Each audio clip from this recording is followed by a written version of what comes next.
د پښتون ژغورنې غورځنګ مخکښ غړی علي وزیر د اسلام آباد پولیسو لخوا نیول شوی دی. لویدیځه استخباراتي سرچینې خبر ورکړی چې ایران ښایي د یهودیانو د ماتم په ورځ پر اسرائیلو برید وکړي.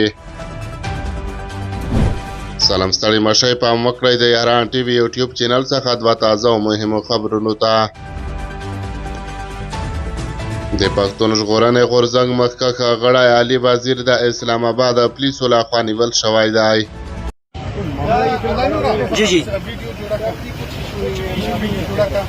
ये मुझे अब जबरदस्ती यहाँ पे एक्सीडेंट हो गया, हम अस्पताल इसको लेके आए यहाँ पे हम. په ټولنیزو رسنیو کې یوه ویډیو خپره شوې چې پکې علي وزیر وایي ترافیکي حادثه یې کړې، یو څوک غواړي پیمز روغتون ته یې ورسوي خو پاکستاني پولیسو یې په زور له ځان سره بیایي.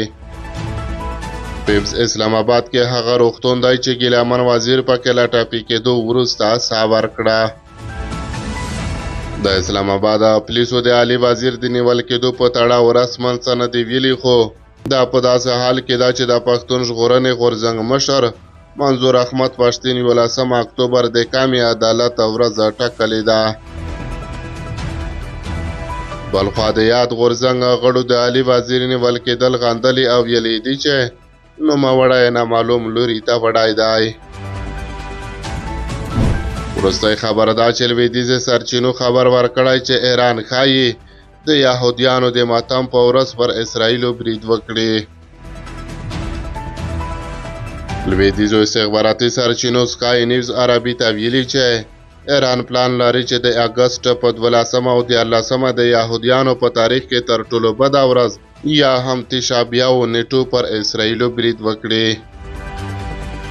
یهودیان د خپل لومړي او دویم معبودانو د ویجاړولو په ماتم کې د تشابیه په ورځ روژې نیسي.